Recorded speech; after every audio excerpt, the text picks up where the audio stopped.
Hi, I'm David. Welcome to Tramex Talks.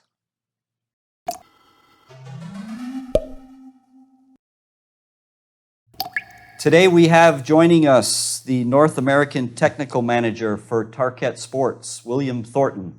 Thanks for joining us, William. Good morning, gentlemen. How are you? Very good. It's a pleasure to be here. Pleasure to have you joining us on Tramex Talks. I was wondering, William, if you could tell us a little bit about your history in the flooring industry.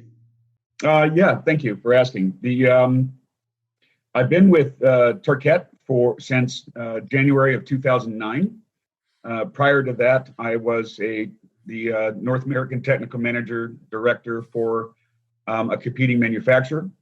I've been in the industry for a little over 38 years, so I'm approaching 4 decades.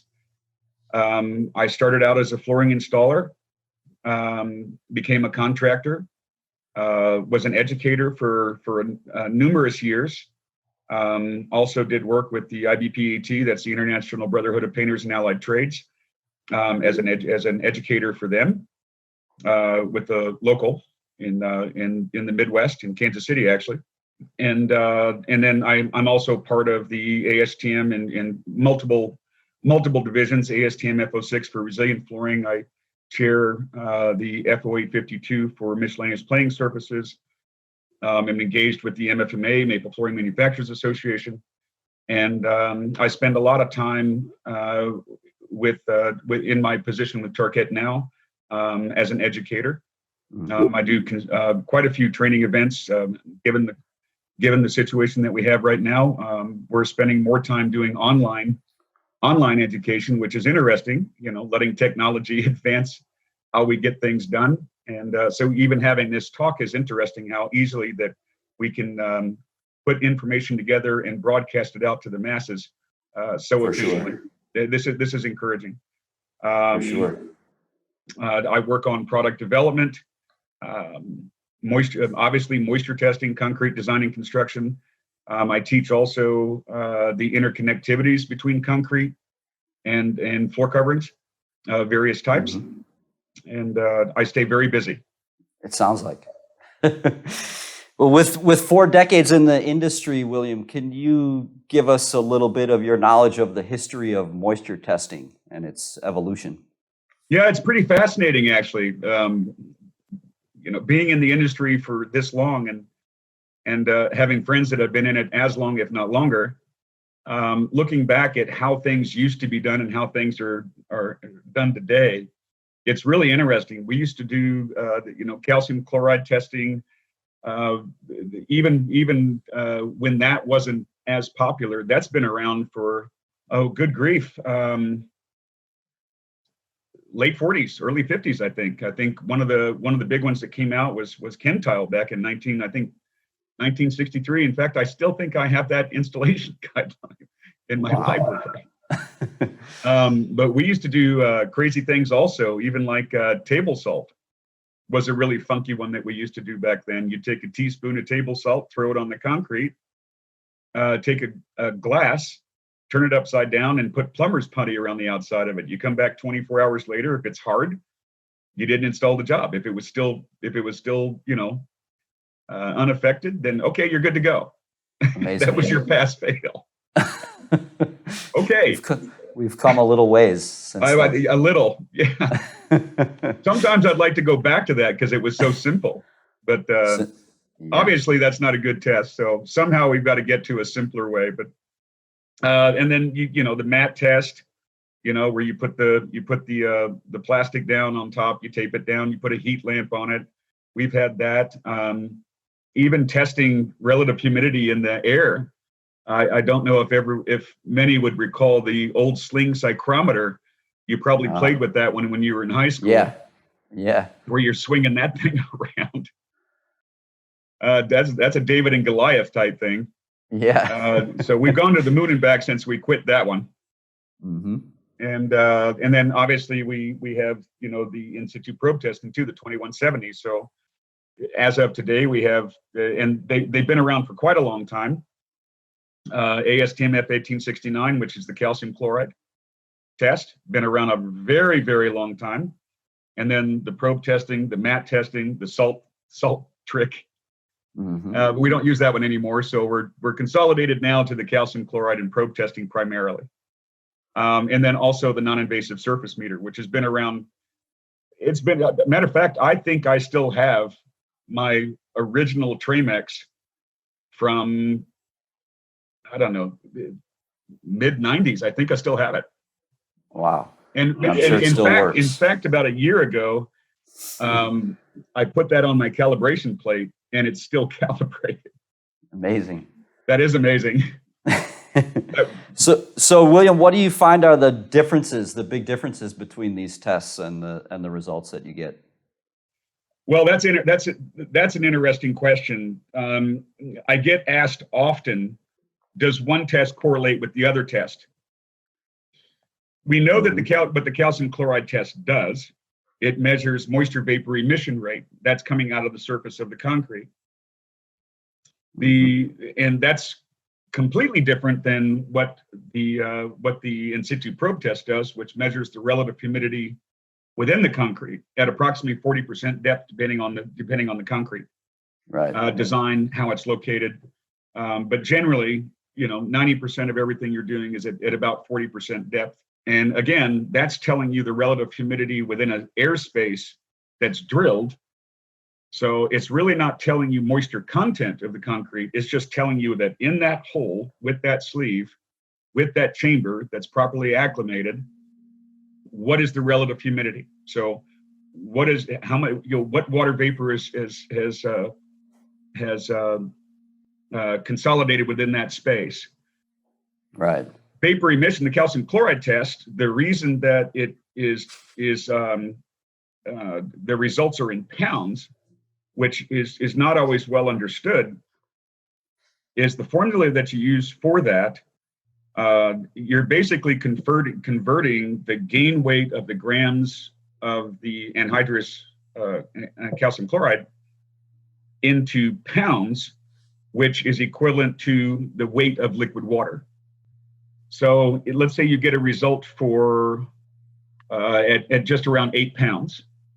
Well, we know that a gallon of water is approximately 8 pounds, right? Right. Right around there, just a little bit over. So what that's telling you is that, okay, within 1,000 square feet, you're getting a gallon of water emitting out of that 1,000 square feet in 24 hours. Now, that doesn't sound too impressive, but let's do the math. Let's say you have 10,000 square feet of space. Yeah. And you have a gallon of water coming out of that concrete every 1,000 feet in 24 hours. In 24 hours and 10,000 feet, how many gallons of water would that be? You got some too many gallons of water. It'd be 10. It'd be 10. Yeah. Yeah. So 10 gallons of water in 10,000 feet in a 24-hour period. Now multiply that by 30 days. Yeah. That would be 300 gallons of water. Right. So I didn't realize that back when I was doing, calcium chloride testing in the 80s. Didn't realize that, but obviously when I get on the technical side, I started thinking about things. It's like, wait a minute, that's a lot of water. Yeah, for sure. So and then obviously we have the non-invasive meter that's been around for an exceptionally long period of time, and we use that too, and that gives us the humidity, that gives us the moisture content of the concrete at the surface. So why do you find moisture testing important? It's interesting. Loaded question. It's a loaded question, but it's a good one. Yeah. You go back 30, 40 years, 50 years, there wasn't a whole lot of moisture testing done back then. Back then we only had calcium chloride and the mat and salt test, and then came along, the surface meters and probes afterwards. And we also had different adhesives back then. Right. With the new regulations, getting rid of solvents, safety, health and welfare. The solvents are gone, and so now we've got different adhesives, and those adhesives can be affected by moisture and alkalinity differently than some of the old solvent-based adhesives that we used to have. We have faster track construction today than what we had before. I was working with a hospital group in Florida. This goes a number of years ago, and it was absolutely amazing to me that they could build a 250-bed hospital in 13 months. Yeah. Where 20, 30 years ago, something like that would take years to build. Right. So faster track construction, understanding the nature of the concrete, the connectivity of the adhesive that you're using with the floor covering that you're applying. Testing is more important now than it was before. What's interesting, however, is I did a study on this a number of years ago, looking at testing that was coming in our way, and a majority, about 91%, about 92% of all the tests out there were actually probe tests with the calcium chloride waning.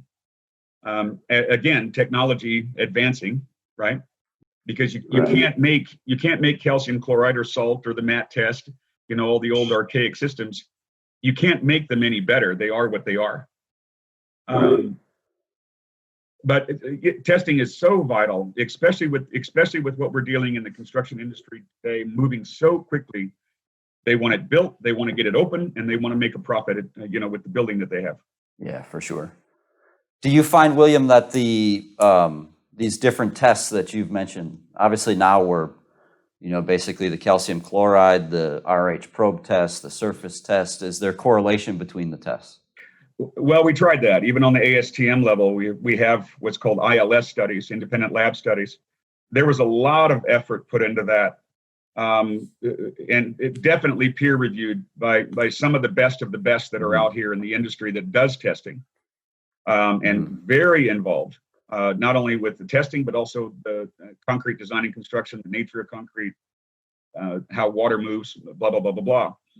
There was little to almost no correlation from like the calcium chloride test to the probe test.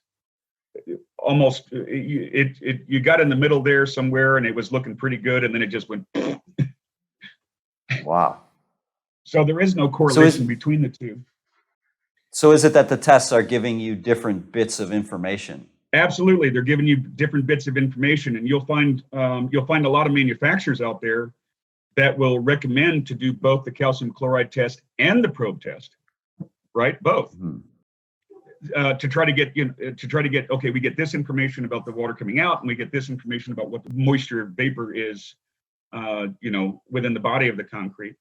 And the reason that's set at 40% on the probe, by the way, is it's designed to give you a predictable means of once the concrete is covered with a floor covering, especially one that's encapsulatory, what that ultimately would be, when that concrete reaches equilibrium. That's right. In basics, that's what that does. But none of them can correlate with each other, and that's a bit of a problem. A lot of manufacturers will recommend that you do both tests, but when we look at the reality of it, that doesn't happen very often at all. It's rare in the past 20 years on my end that I've been on the 18 years, right around there, whatever, that I've been on the technical side and I review these things. It's rare that I see both tests actually being done. It's either one or the other, even though manufacturers recommend it. Well, would you say that one of these tests is better than another, or preferable? Or that's well, I mean, with technology, that's a good question. With technology, we're seeing more of the probe testing, obviously, right? The caveat, and probably even more so with that, because the calcium chloride is still set that you have to apply. You have to prepare the top of the concrete, and I'm gonna get into this on the question about is one better than the other. The issues that you have, like with calcium chloride, you generally have to grind the top of the concrete to open it up. You got to make sure that it's sealed correctly. You have to monitor the temperature and humidity while the test is being run. You have to wait between 60 to 72 hours to go back and weigh it. There's a lot of opportunity for error. Exactly. Every time you add an additional step or you add a caveat to a particular testing mechanism, you have any one of those could cause a problem and give you false results. And the same thing can happen with the probe test. Also, it's a little bit harder to do. You got a little bit less steps there.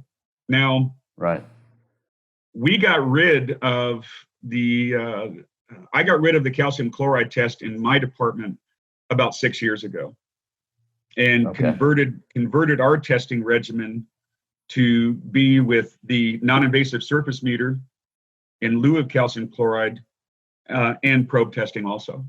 So, which I think is up until now, that was a far better way to go. You're of the mindset that multiple tests should be done, although you said it doesn't happen very often. It doesn't happen very often. Do I think that multiple tests should be done? Yes, because it's, Solomon, obviously the smartest guy on the planet. Yeah. When he was alive. Yeah, I'm going to paraphrase this, but I hold it close to my heart. It's good to understand the nature of God, right? Not to get religious or anything, but I look at that as like, it's good to understand the nature of things. It's good to understand the nature of the concrete. If you can see what's going on below or in the middle, and you can see what's going on top, you get a much better picture on what's happening. And it makes sense. It's like the tests are giving you different snapshots. They are. The problem is that you've got two entirely different tests. They're not integrated. They don't correlate. So how do you take the data from one particular test that gives you an entirely different result against the other test that gives you a different type of result? And I run also into even dealing with some contractors that, they'll take the better one of the two. If one doesn't work, if that one didn't work, well, they'll go try the other one. If they get a better number on that, then they'll just report that one. That's convenient, huh? Convenient. So that's a challenge also. And then, looking at that study I mentioned, because of the complexities of the testing, I'm looking, I saw about 60% of the projects that were being installed were not tested. Yeah, that's a bigger problem. And I'm sure that still exists today, that you've got plenty of projects out there that are just not tested. And as as a test is more complex, I think the likelihood of not testing is increased, obviously. Well, correct. I mean, one advantage, at least with the probe test right now, 2170, is at one time, the duration of that test was considerably longer, which throws another kink in the line. And now at least it's 24 hours. My point with ASTM back then is we have to allow technology to advance how to make these tests. If we can do multiple tests, we can accomplish that goal, but make it easier, faster, where they do correlate, and it's extremely reliable. Right. If we could get to that point where we made it easier, faster, and more reliable, and we could get that kind of data, I can see us in the future that we're going to have less issues out there. So you think the proper testing can provide long-term predictability? That's a good one. You're asking hard questions. That's a good one. Right now, like the RFCI has white paper out on that. Resilient Floor Covering Institute, there's a white paper on that. I think it was updated in, right around 2013, 2014. That no, even though you do the testing, many times you can't say that testing is predictable unless you can validate that the concrete is stable. Okay. How do you do that? On older concrete, We have ASTM F710, which is, I'm going to paraphrase it, I may get it word for word right, but the standard practice for the preparation of concrete slabs to receive resilient floor covering. We recommend in there, and you also have ACI 302.2R, which is the design and construction of concrete slabs to receive moisture sensitive floor covering. I think I got that right. That was it was a collaborative effort between the American Concrete Institute and ASTM F06. It was interesting that we got people together, and there were some really good minds that actually wrote that document. But you want to have a vapor retarder or a vapor barrier in direct contact with the concrete below it, right? But it has to be effective, right? It has to work, and that's supposed to offer some preventative means of getting outside underside sources of water getting up into the slab.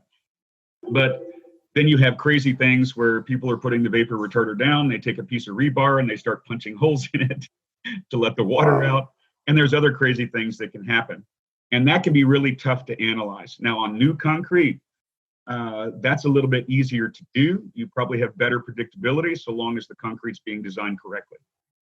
Right. But as a general means, those that are doing the testing should be very careful that the results that they have would be considered a long-term predictable result.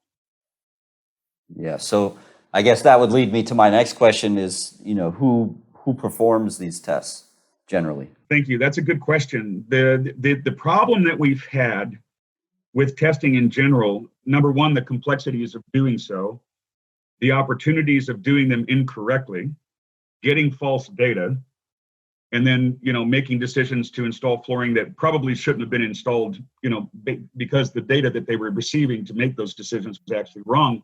And then you get into liabilities and risks. So you have a lot more contractors that are more savvy today than what we were 20 years ago, 25, 30 years ago, right? Yeah. The problem is even the RFCI back in the 90s, I believe, they wrote a white paper back then that really there should be independent trained professionals to do that testing. There's a difference between, and I'm using the word forensics in the wrong way, but it's the best word that I can come up with. There's a difference between, a flooring contractor that just goes out and performs some, moisture testing on the concrete. And then you have those, on the other hand, that are really investigative and forensic concrete analysts, where they'll dig a lot deeper into the concrete to figure out, hey, what's going on here, what's going on there, how's the design, how's this and how's that. Right. In my view, and so that was put out in the 90s, but it was a bomb, because really nobody paid attention to it. It was really great when it was written. It's like, yay, we're going to get somebody else to do all this stuff. But in general, it was, general contractors and construction managers, they started to see this stuff. It was getting put into architectural specifications that you had to have an independent third party do it. Even though there are engineering firms out there that do it, I won't say that they're certified to do it, but hey, they can do it. So the problem is when all that came out, all the hoopla came out, the general contractors and construction managers and owners of buildings, they would come back to the flooring contractor and just say, I've had it happen. Matter of fact, I had it happen to me many times. Hey, if you want this job, then you're going to do the testing. Mm-hmm. Well, when you got $250,000 or $500,000 or $1 million contract, you're looking at the project manager and it's like, well, okay, we'll do it. So It was a great idea, but it bombed. So I think there should be a separation about what is the responsibility of a flooring contractor to do versus a real concrete forensic analyst, what they do. And there are professionals that do that. So what do you think about, obviously when using the surface meter, there's simplicity of testing there. What is your feeling about testing time, whether time of installation or, because obviously things can change on the job site? Well, absolutely, and there's topics of discussion even today amongst a group of peers here about, what are the alternatives? You get the number one, you want reliable data. That's number one. You want to make sure that the data you're getting is accurate, so you're making right decisions on what to do forward, right? Right. And that is a bit of a challenge even today, because with the tests that we have, are they good tests? Is the calcium chloride test a good test? Yes, it is. It's been around for a long time. Is the in situ probe test for relative humidity a good test? Yes, it is. It's been around for a long time. A lot of installation guidelines and adhesive specs and technical with the adhesives and how they're used are built around those. But again, we go back, as one doesn't correlate to the other. You don't always get the total picture. That makes it a little bit challenging because you're not getting the right data. Potentially not getting the right data. You may. What I like, the reason that I moved towards the surface meter about, I think I said, 5 or 6 years ago, it could be 7, but right around there. The reason I did that is I want technology to advance forward. And I've been working with non-invasive meters for a big chunk of my career, and I find them extremely accurate and extremely reliable. Do you think technology can improve on where we're at now? I mean, obviously it brought us from calcium chloride to RH probe testing. And you would think that technology marches on, so to speak. Technology marches on, and there's actually, with technology, we can actually do more testing than that we normally did in the past. Get more information, get it faster. It's reliable. You can test the same day, which would be epic. And this is something that I'm really proud of Tramex, the whole Tramex team. I'm really super proud. I'm excited, in fact, that now there's a means to use one testing method. And obviously everyone should know that gravimetric testing is far out, is used more outside of floor covering than just about any other way to test. And so we know that is, I mean, that's kind of the gold standard of testing, right? Yeah, so, that's our baseline. Yeah, but it really hasn't. Again, letting technology do its work, and so now we have the opportunity here, and I'm really looking forward to it, especially working with the Tramex team, to have a system where we can do surface testing and concrete, in the concrete testing at the same time, in the same day, and both numbers correlate.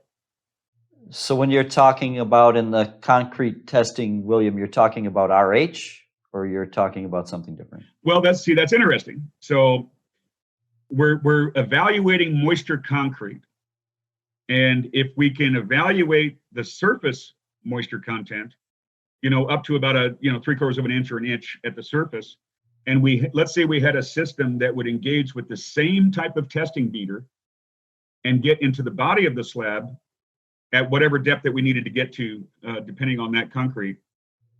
We're getting the same evaluation. We're getting the same. We're not getting the same result, but it's being evaluated the same way.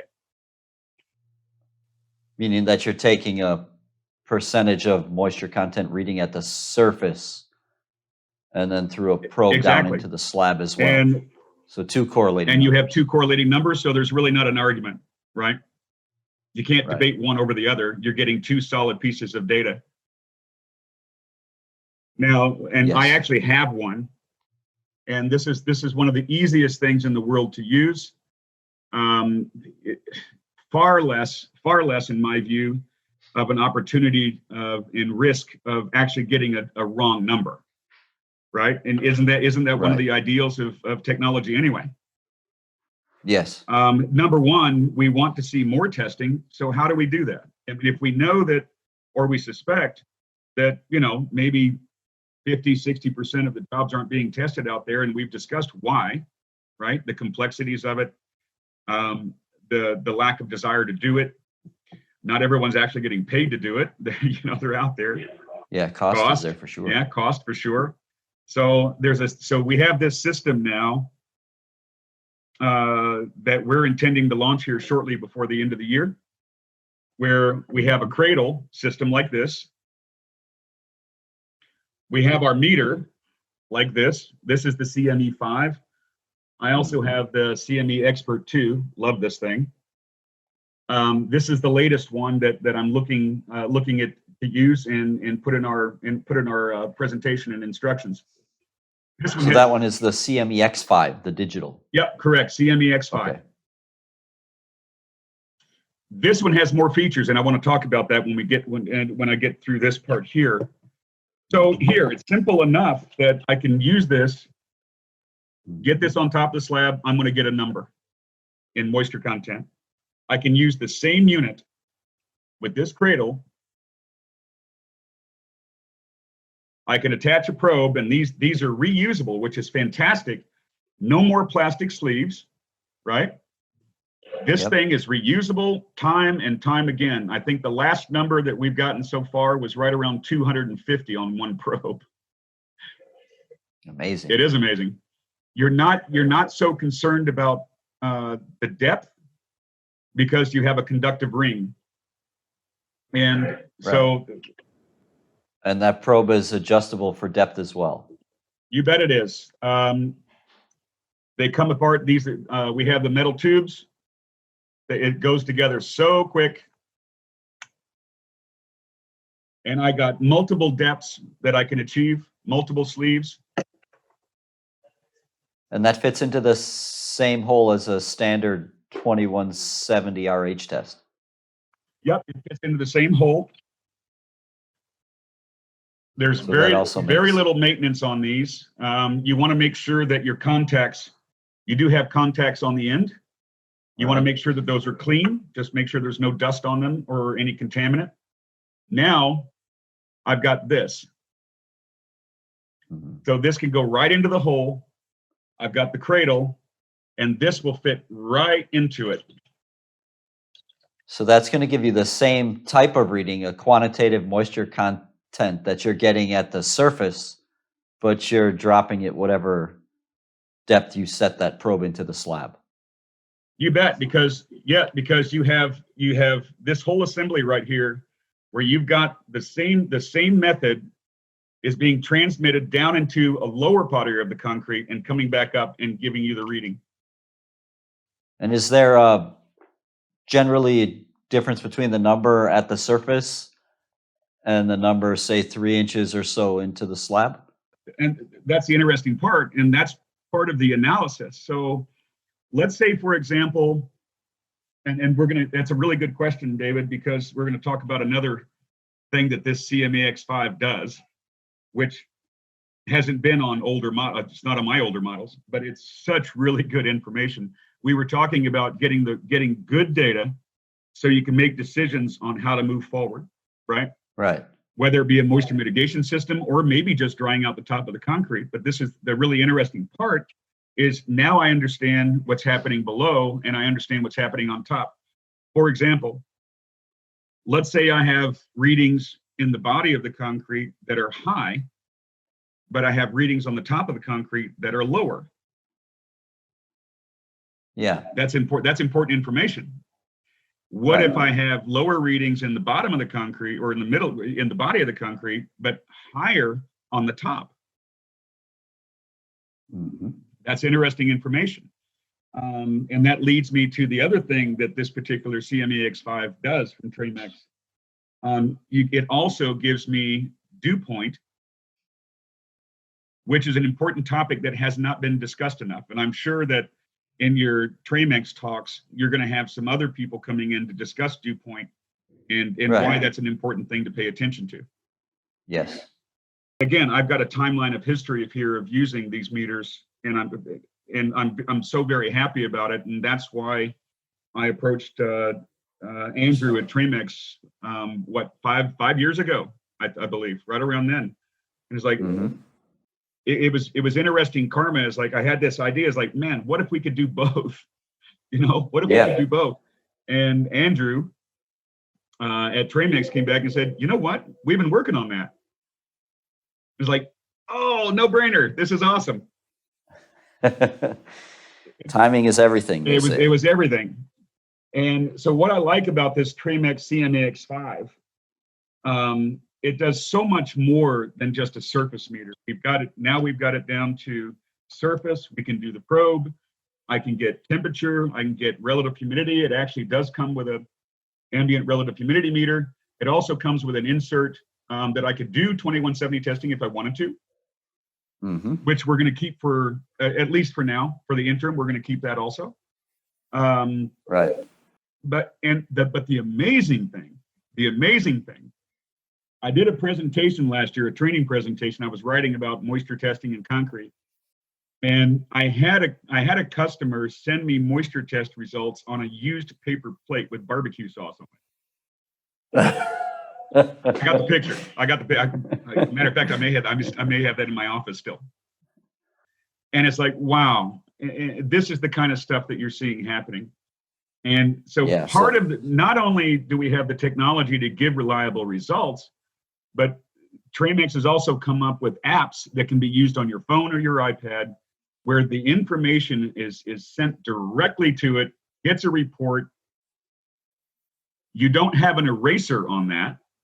And if you understand what I mean, eraser, is that you can have people do a test or not do a test and just write something down on a piece of paper and say, oh yeah, we did that, and paper plate. Yeah, that's the nice feature in the app of the geotag. So it'll geotag your test result. So not only does the testing have to be reliable, the reporting has to be reliable. Yes. And so I'm really super happy about the app system. I know that if someone sends reports to me using this system, nobody's monkeyed with it. I know what's going on. I see good data. And if I'm asked to make a comment, I can make a comment. Oftentimes I'm not asked to make a comment because we already have, we have tolerances at our installation guidelines, but sometimes I do. So. Yeah, well, that's excellent. So I see this, so if we take this whole picture, we're basically getting the best of everything. Not only can we can see what's happening in the body of the slab, we can see what's happening on the top of the slab. We can understand whatever our ambient conditions are, temperature and humidity. We can see Dewpoint, which isn't part of our talk today, I don't think, but that is something that we deal with. That has to be considered, yeah. Oh, it absolutely should be considered. Yeah, I mean, even with some installation types that are really affected by humidity, especially at the top of the slab. So that should be something discussed as well. And I'm sure you'll have some other talks on that. But then we put those two things together. We have technology that with one unit that can do multiple different functions at one time. We don't have to wait 24 hours, 60 hours, 72 hours to do the test. Fantastic. That's going to lead people to do more testing, hopefully. And then that combined with the app system. As of today, what system could be better as a total package than that? And simple and reliable. Simple and reliable. Cost savings also. Once you have the equipment, again, the probe last and last and last and last. So you're not having to replace those and so forth and so on. You can double check your equipment. You provide also as part of the package a calibration plate, which I keep with me religiously.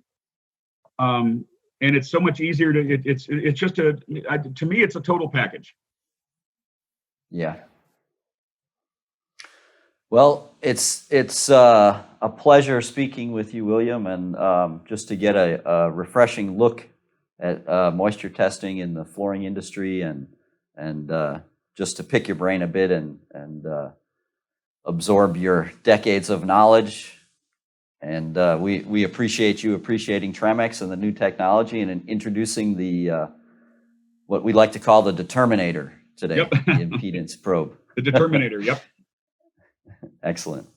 Well, thank you for joining us, William, and we'll check back with you again. Thank you for your time, and I look forward to my continuing to work with Tramex here. Very excited about what's coming down the pike here very soon. Excellent. Thank you. Take care. Thanks for joining us. We'll see you next time.